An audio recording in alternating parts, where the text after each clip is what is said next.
জকিগঞ্জি মাল্টা চাষ করে সফলতার স্বপ্ন দেখছেন প্রবাস ফেরত আব্দুল মুকেত।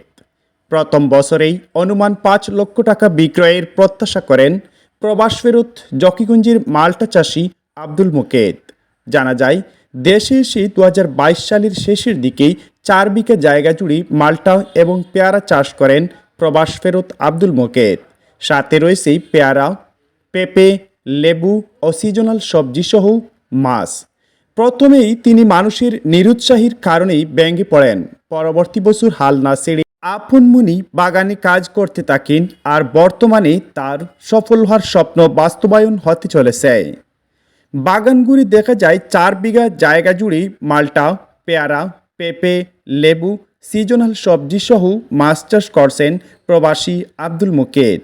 নিউজ অফ জকিগঞ্জকে জানিয়েছেন, আগামী বছর সব মিলিয়ে অনুমান ৫ লক্ষ টাকা বিক্রয়ের প্রত্যাশা করছেন তিনি।